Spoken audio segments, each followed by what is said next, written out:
Welcome to today's webinar on building an identity and access management roadmap. This is part 2, the importance of planning before you build. I'm Katie Paspan with Pathmaker Group and will be the moderator today. We have 3 panelists today. Darius Bradford is the Principal Solutions Architect at Secure IT. Benita Bouchon is the President and Enterprise Architect at Ponus Research. Keith Squires is the President and CEO at Pathmaker Group. Let me introduce the partners that are on the call today. We call this our Identity and Access Management Services Partner Alliance. Pathmaker Group, Ponus Research, and Secure IT have been working in this space for many, many years and have deep levels of expertise in identity and access management. That has been our focus from the founding of each of the companies. There's a wealth of knowledge, experience, and coverage across the United States. Pathmaker Group tends to focus on the center of the US, Ponus Research on the West Coast and the East Coast, and Secure IT tends to focus in the Southeast plus European coverage.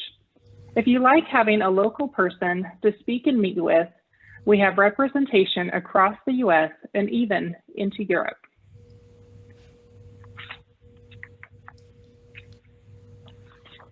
Let's take a moment to discuss some webinar logistics. You can use the Q&A button to submit questions for our panelists. We plan to answer questions at the end of the webinar. I'm going to launch an optional poll for you to complete during the session. The panelists will take a few moments at the end of the session to call out any trends that they see in the poll responses. At this point, we will allow the panelists to begin the discussion. Thank you, Katie. So before we start about talking about the importance of planning, I think we need to take a step back. We've talked about, in previous sessions, we've talked to you about the importance of an IAM roadmap, having a plan. Now we're really going to talk to you about the importance of planning. So let's start from a different perspective.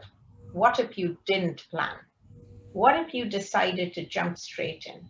What are some of the key reasons why IAM solution implementations often fail, right? Benita, nobody ever jumps straight into work without planning. Come on. Oh, yes, they do. And so we decided to put our thinking hats on and talk about our experiences. And as a team, we sat down, the IAM Alliance members, and we said, what are the common things we see, right? What are the top reasons we see these projects have a problem? The first one is stakeholder alignment. Who are your stakeholders? When you talk about an identity and access management solution, you have stakeholders from different parts of your organization, right? All the way from maybe your HR, maybe your digital transformation teams, maybe, folks that actually have to do your service management. It doesn't matter. You've got stakeholders, you've got information security, all of these teams coming in. And if you don't have the stakeholders aligned, no matter how good the project is for one part of the organization, it's probably not going to sit very well with everyone else, right? So stakeholder alignment and the lack of it could often be the cause of a project not doing as well as you wanted it to. The second one, and this one Keith and I know very intimately, it's technology-focused design. You're not solving the problem that your organization has. You are attempting to leverage the technology you have purchased. And often you're trying to shoehorn a solution just because that's what the technology does, and you're going to make it work. And I'll give you an example. I have a customer, they have purchased Salesforce, and by golly, they're going to use Salesforce for everything, right? They've got a shiny toy looking for a problem to solve, exactly. Right? And so I'm talking to them about identity and access. I'm talking to them and they keep saying, Salesforce, we do what Salesforce gives us. And I'm trying to say, let's look at your requirements. And they're saying Salesforce. So, the conversation is like these radio frequencies that get jumbled, right? They are focusing on what they've purchased. I'm trying to understand their requirements. that's another problem, because you are looking at the technology as your driver rather than your organizational issues. Next one, operational teams. How many of us have been on support teams where we've heard people say, the developers and the technical teams threw this over the fence. We have no idea what this complex solution does. And when people call us up and say it's not working, SSO is not working, or MFA is not working, we don't even know where to start. So what do? We start saying the solution doesn't work. Again, a problem, because, and it's one we're going to talk about actually in our next session, really about getting your support teams involved as part of your planning for a project, right? But if you don't do that, guess what? That could be one of the problems. Business needs not considered is pretty much like I told you, the stakeholders aren't at the table, so nobody quite knows what's coming, and it doesn't match up with initiatives, it doesn't match up with timelines, and you roll out a solution that actually impacts something the business is doing, doesn't go down well again. Finally, one of my favorites, right? The cloud will solve the problem. I will put this in the cloud. Like, it's the ether of, all solutions. It's going to make everything work. Again, something to think about. These are some of the key reasons. There may be others, but these are some of the key reasons we have in our joint experience seen why some of these IAM solutions fail. Next slide, please, Katie. And this one is really showing you what happens. So you've done any one of those things, or maybe a combination. What happens? The minute you find your solution is giving you unpredictable outcomes. I've actually had a customer tell me they've rolled out an IDM solution into production, but it doesn't provision a single user, and they don't know why, but when they tried doing it in production, the user that was spit out was completely the wrong definition. So what did they do? They turned it off. So unpredictable outcomes. You may think you've got it right, but you focused on the technology, and now what you got isn't what you expected. Unexpected costs. You're now spending money to fix what you broke. So you've now got more money than you budgeted initially being spent to try and band-aid this. And finally, what's the whole thing? Failure to meet expectations. You literally cannot meet anyone's expectations. If you work in a silo, you've not talked to anyone, you don't have stakeholder alignment, you don't know anything about, what your problems are, you focused on the technology, your business teams were not told about this, your operational teams were not told about this. All of these are recipes for a failed solution. So it's not all gloom and doom. I'm going to hand over to Keith to tell you about some of the good things you could do so you don't end up with some of these problems. Yeah, thanks, Vanita, and welcome everybody. Appreciate you guys jumping back in. If you haven't been to any of our prior webinars, I'd encourage you to go watch the replays. This has been a series that kind of builds on prior sessions, so there's a lot of good information about, everything related to getting ready to deploy. And so we want to make sure that as we move into project deployment, that we're also giving you some anecdotal data, some details, some experiences that will help you. We collectively, our teams have been at this for 18 to 20 years each, so it's a lot of experience that we can bring to the table. So we just want to share a few of those. This is not an end-all be-all list, but it's some good information that hopefully will help you as you move forward. So we say planning is key, right? So, I have a technical background. That's how I started, the bits and the bytes. And, I went through that for many years.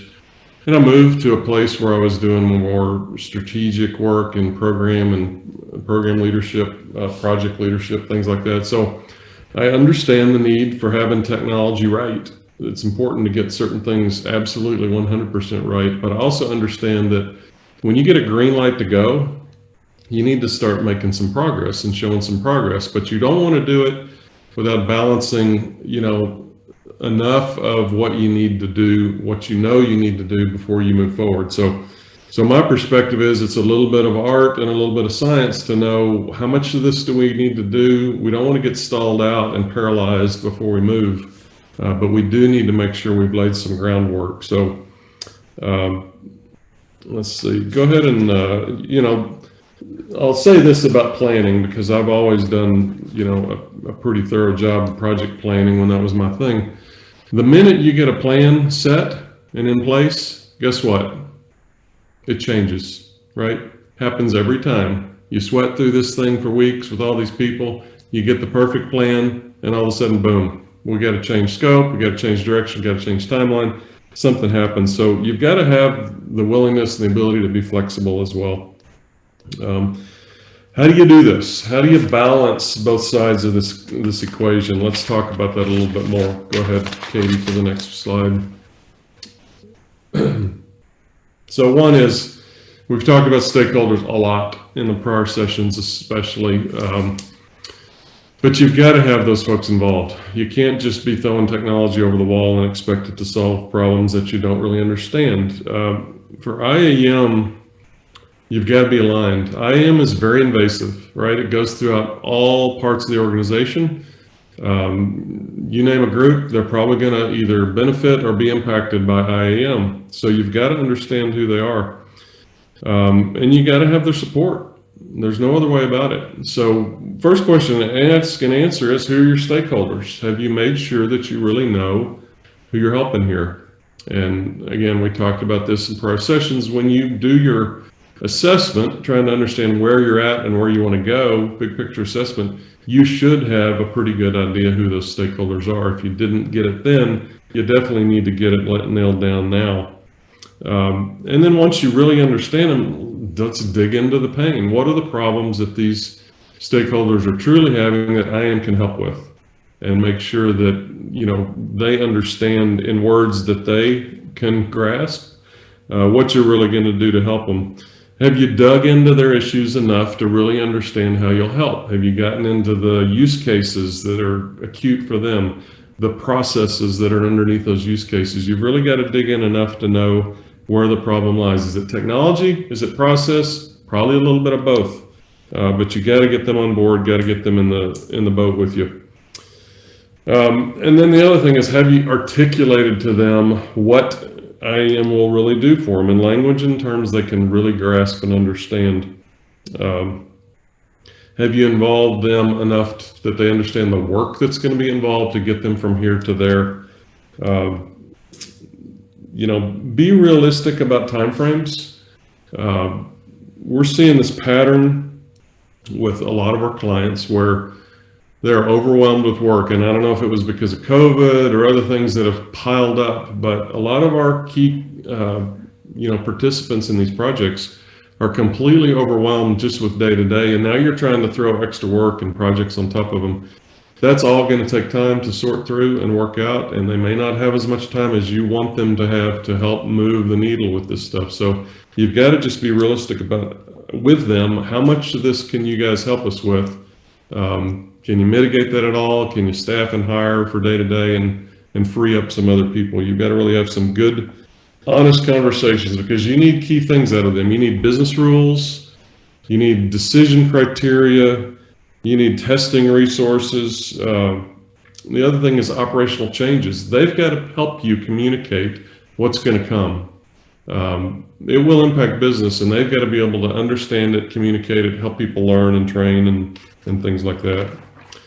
Last is just communicating progress, milestones, risks that can stall progress. This is where having a steering committee, whether it's formal or informal, is really important, because being able to communicate those things to a key group of people who can help you influence the organization to move roadblocks, sort out conflicting priorities, things like that. That's really essential. Then finally, how are you going to prove to those stakeholders that you're making progress? What are the measurements? You got to make sure they agree with those, that you really understand their pain and how to measure it, and how to, make sure they see the progress. Examples would be things like, how long does it take for someone to get access to do their job, right? They probably know today it's somewhere between 3 and 5 days. What do they want? They want something done, within half a day or within an hour if you can automate it enough. Where are you at today? Where are you going? How are you trending towards improving that? Those are the kind of things they need to see. And one thing I wanted to add there, Keith, you said something really important. it's got to be in terms they understand. Right. I come to you and say, we have reduced the number of orphan accounts and dormant accounts, and we've gone from 16 to, we've gone from 6,000 to 60. Most of your stakeholders are not going to have a clue what you're talking about. Yeah. So always use language that is appropriate to defining the problem as opposed to describing a technical scenario. Yeah.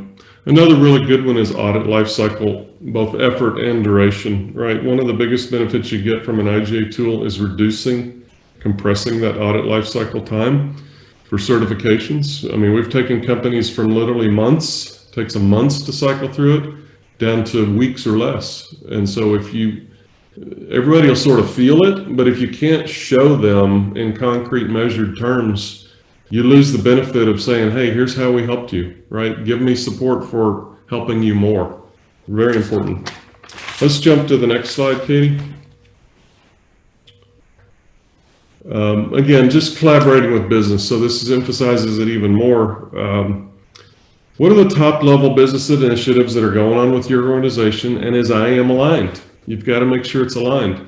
There's no other way to continue support for your program if you're at odds with big picture business. And one example is we had a project that the goal of the project, it was a global company and they had no centralized control. They were doing all kinds of things all over the globe. There was no consistency. It was killing them.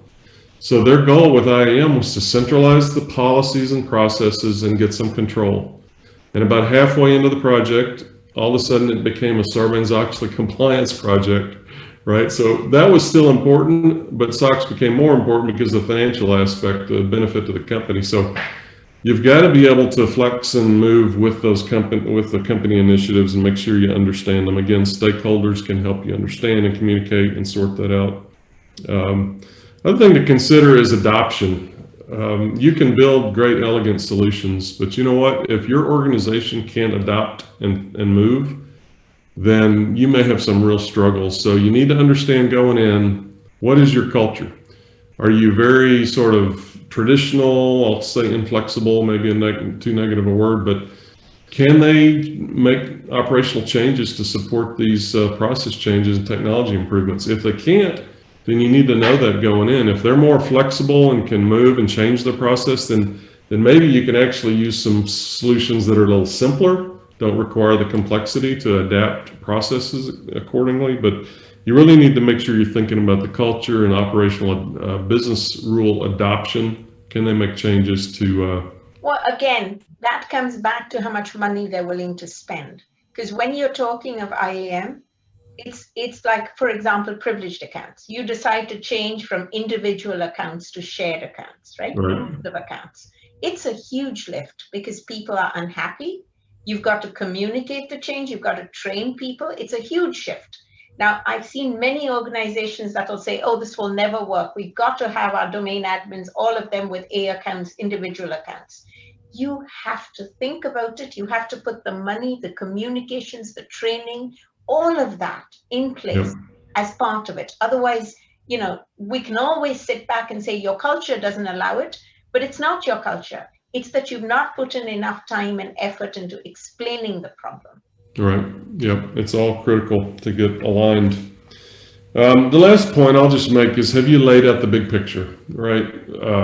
IAM programs take years to get fully mature.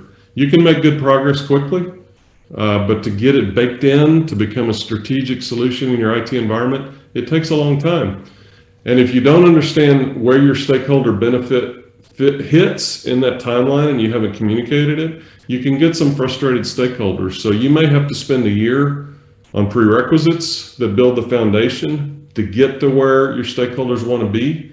You've got to make sure they understand it. You've communicated the steps, they see the big picture and where they fit in that sequence of events. So all important elements in planning and your design and laying all this out. And again, I just say don't do so much that you get paralyzed, but don't avoid enough of the detail where you can't get the plan laid out and understand and communicate it well. So Darius, I think you got a few more key points along these lines as well. Absolutely, guys, and thank you. First off, your design must reflect your requirements.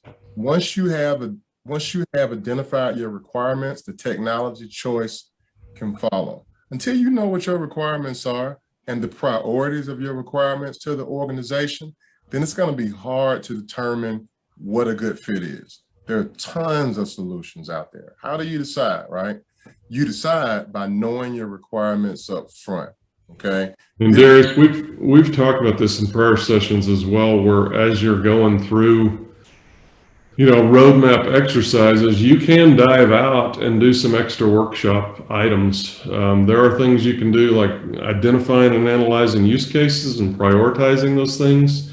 You can even take that a little further and dive into the processes so that you understand where the real pain is. Those pain points become requirements. And you can do some things along the way to help ferret that out. You don't have to wait until you're like right in the middle of technology implementation.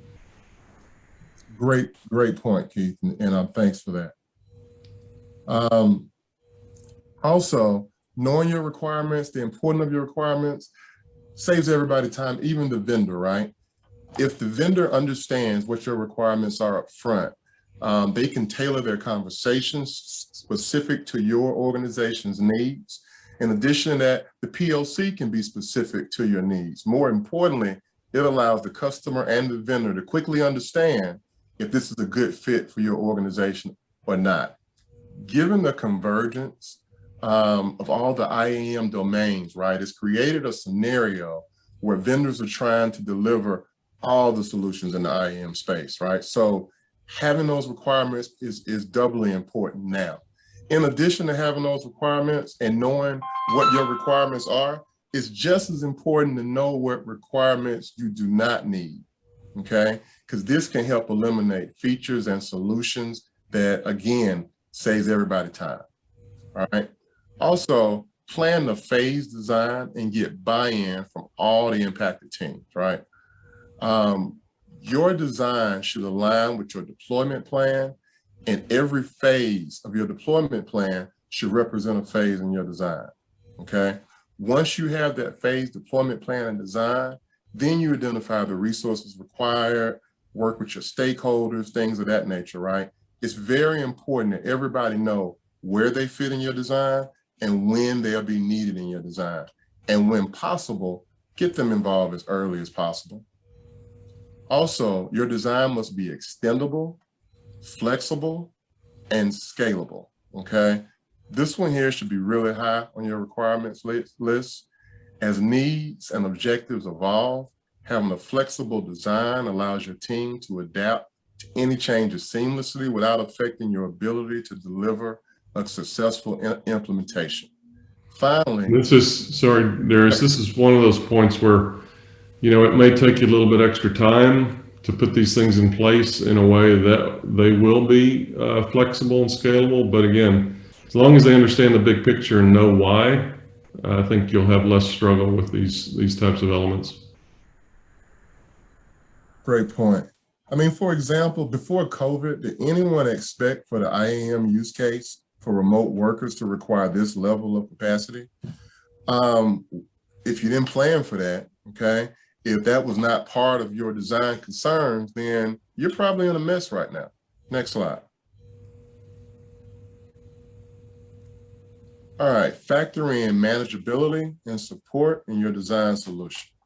Involve the operations team early on to ensure solution supportability. I mean, ultimately, it's the operations team who's going to be responsible for managing this solution.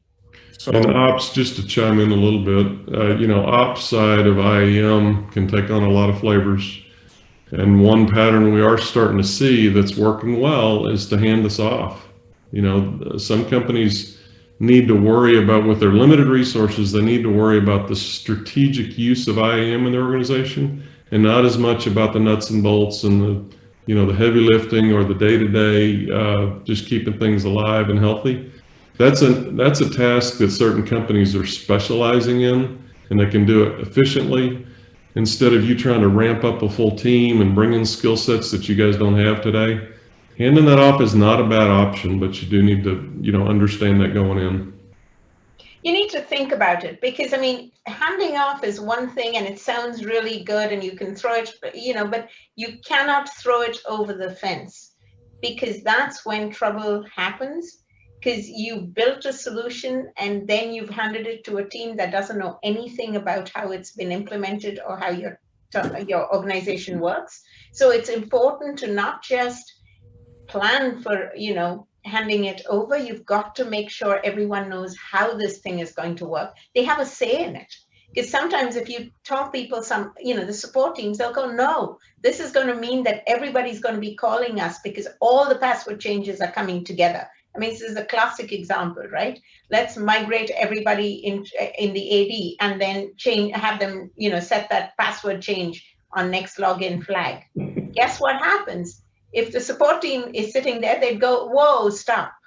This means I'm going to have 100,000 users calling me at 9 o'clock in the morning. Not going to happen. So you've got to get their input, because as a technical team, it's a great solution. Let's script it. We'll set the flag. Everybody will be forced to change their password. So you've got to allow the support teams to have input into the design sessions. Yeah, they need to be in lockstep with you along the way. Absolutely.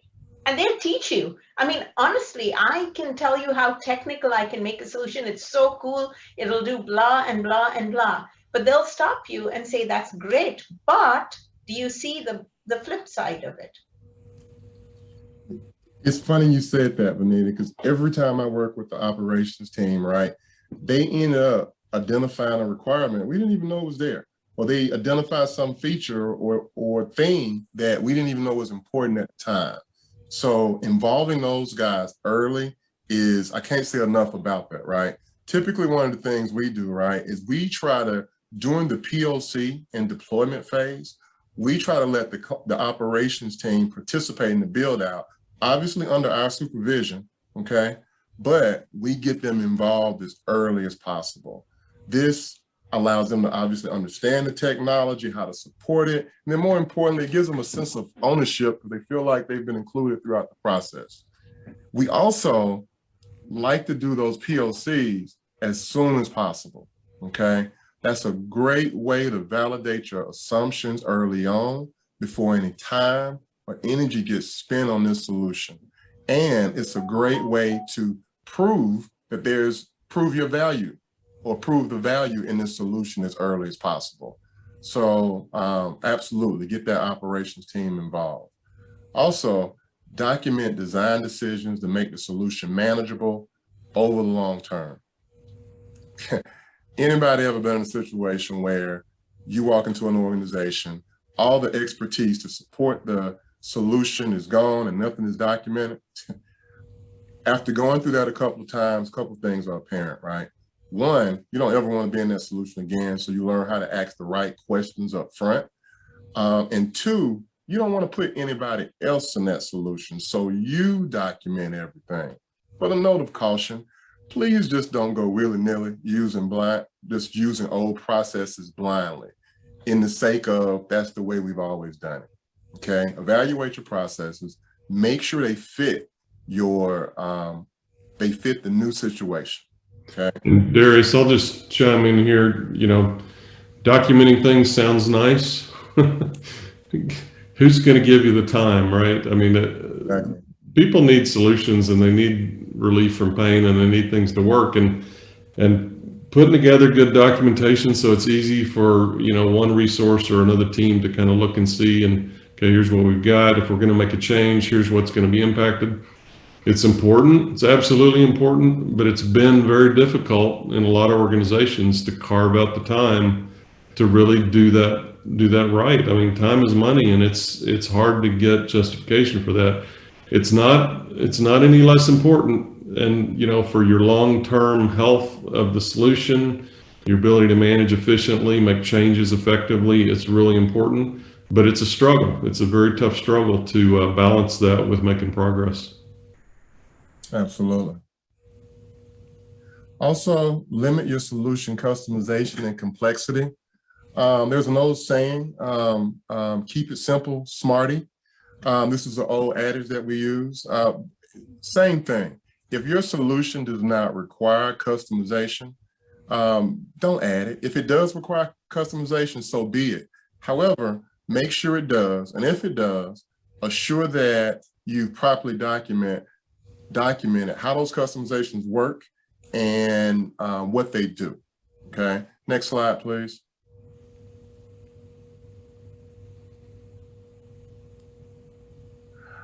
All right, balance the pros and cons of a cloud solution for your organization. Okay, do not,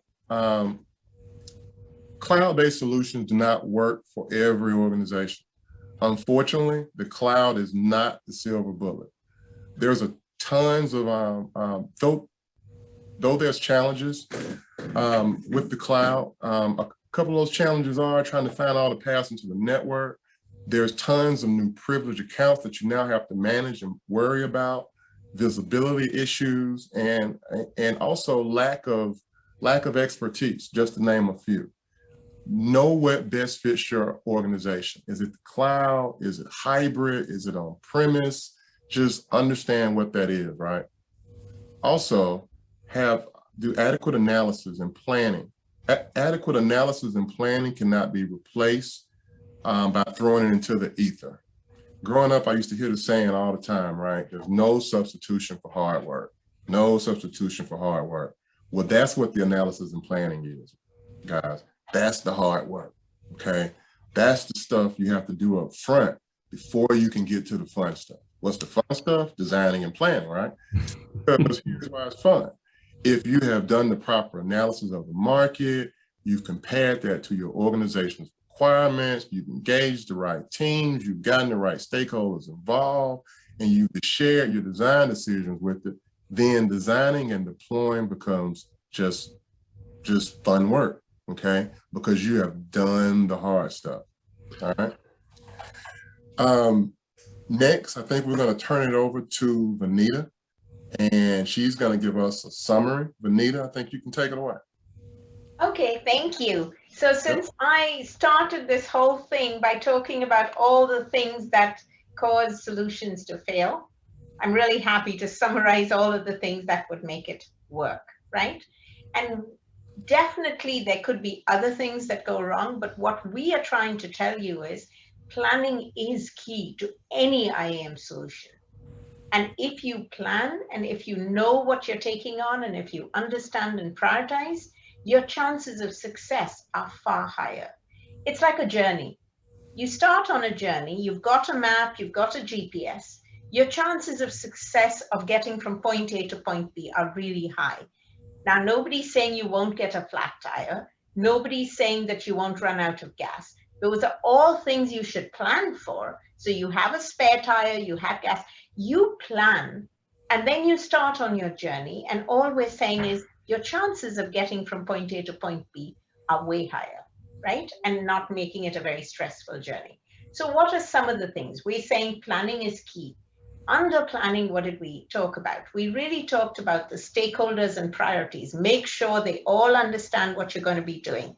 I have an interesting situation right now where an information security team really wants a PAM solution, and they want a PAM solution for all the right reasons. However, the business wants to spend that budget or whatever it is on something that they need just as much.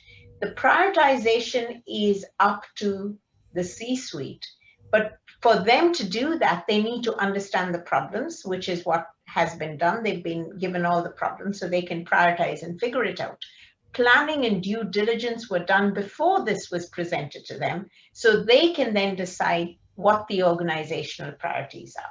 Very important. So align your stakeholders, have a clear problem definition. Collaborate with the business, because ultimately they are the ones that are out there trying to make your organization successful. We all support them. We need to make sure everything is secure and done right, but ultimately they're the ones out in the field generating revenue. So please, please collaborate with your business, even if you're doing a solution that you think IT is the owner of and IT knows everything about it. So select a technology based on your requirements. please don't look at just what is out there and trending. If you go and get yourself a solution that doesn't quite fit your needs, it's not going to fit your needs. That's how it works. If I go and buy myself a shoe size smaller than my usual shoes, I'm not going to be able to fit into them.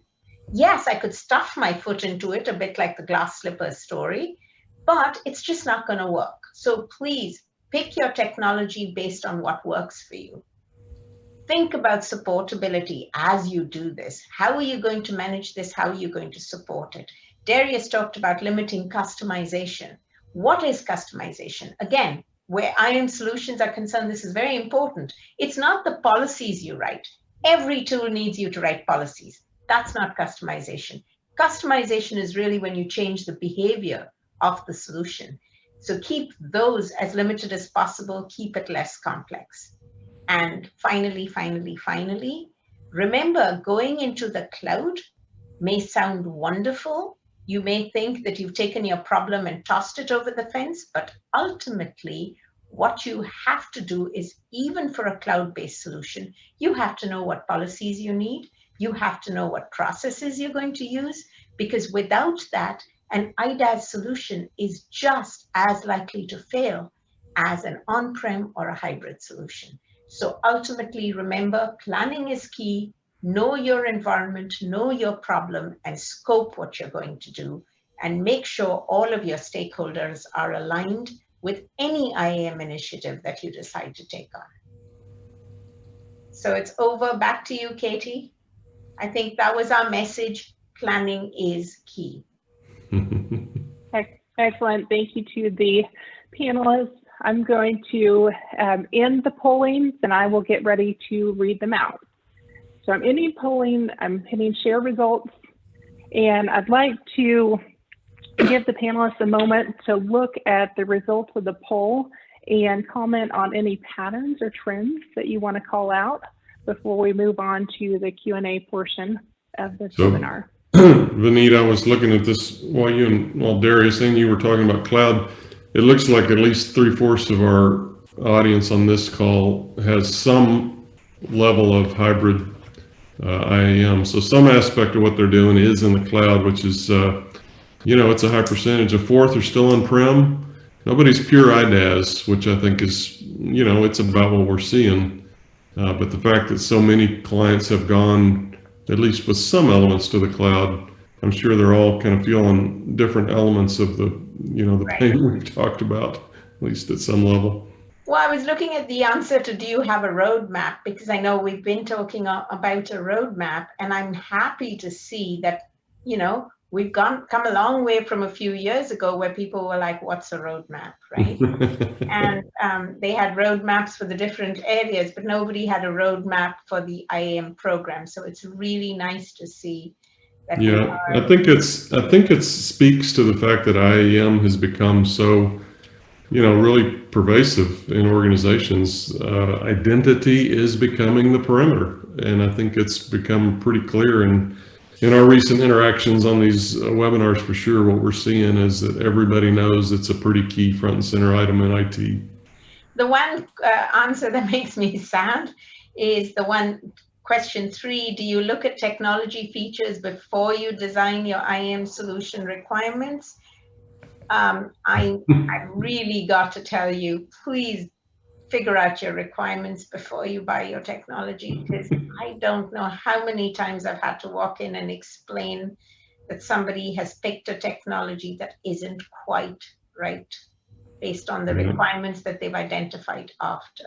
Well, we live in a day in in an environment where there's a lot of marketing and, a lot of social media and a lot of buzz around things. There's whole industries that create buzz around these technologies. And depending on how much you're willing to pay, you can get your name out there. And everybody's going to do online research and think they've got the answers, really before they've got the problem defined. So it's hard to counteract that. But I would just say, do your homework before you choose something. You're being nice about it. When my children used to watch Disney shows and insist that they knew exactly what they needed based on the advertising, I would tell them, don't fall for it, right? And they would tell me, oh, everybody at school has it. This is the coolest thing to have. And I'd say, you really can't do that. Well, this is exactly what we're saying right now, right? Don't just fall for the advertising. Don't fall for the packaging. Make sure it's what you need and not just a cool toy in cool packaging. I Yep. can't tell you how many of McDonald's, whatever Happy Meals we've bought because the toy inside is fantastic. So, you know, that's really what we're saying. Think about what you need. And then there's, you know, go ahead, Darius. In addition to that, I wanted to add, all requirements are not created equal, okay? Understand which requirements are most important to your organization, okay? Versus the ones that are not as important to your organization. So again, not only do you want to define those requirements, weigh them, understand which ones are more important to your org. That's all I wanted to add. Yep. And then question 4, just to bring it up a little bit, was around budgets. And of course, it's a mixed bag. There's not a prevalence of projects being completed on time and within budget, you know, unfortunately. And, you know, you'd like to think the reasons for that are, you know, businesses that have to flex and change and react to the market. I don't think that's always the case. You know, many times it is, but I think, you know, let's take a few cues from our lessons learned with planning and hopefully improve that number a little bit over time. Realistic expectations. That's what it's all about. Yeah. Ultimately, if your budget doesn't allow for realistic expectations and everything needs to be delivered in 60 days, guess what? It's not going to ever be delivered on budget. It's a challenge. It's a challenge these days. There's a lot of pressure with all the cyber issues in the world that are going on. So companies need help. They've got a lot of pain, but you do have to be realistic about the time it takes. Yep. Katie, do we have questions? Yeah, we have some questions. Let me throw out the first one. You guys can pick who wants to answer. Are roles a mandatory prerequisite for deploying an identity governance solution? You want me to take that, Benita? I'll give you my high level perspective. Maybe y'all can fill in some detail, but when we look at roles, you know, in planning initial phases, especially, there are some elements of roles that can be important. Birthright, for instance, when you're just laying out basic constructs to get these processes moving. But there's too many organizations that really get stuck in the mud trying to go to their key business app and spend, you know, 6 weeks, 8 weeks, 3 months, whatever, trying to get every detailed role defined. You really need to use a less is more approach and make sure you're getting big chunks of things that take a lot of tedious repeated tasks automated and improved. But roles definitely needs to be kind of split up into chunks and do the simple things first. Take more time later when you have tools and a lot of availability of entitlements to do role mining, things like that. I would use the IGA tools, to your point. Get your big picture buckets together, get started, and then use the tool. You don't have to wait till you've got your roles defined to get your tool. Yep. And we have a couple more questions. I promise we'll get back to you offline. We're now out of time. The next session in our series on building an identity and access management roadmap will be August 5th. We will cover the importance of getting support right. It was a pleasure having you join us for this panel discussion on the importance of planning before you build. And we look forward to having you join us again on August 5th at the same time. Thank you, Katie. Thanks everybody for joining. Thank you.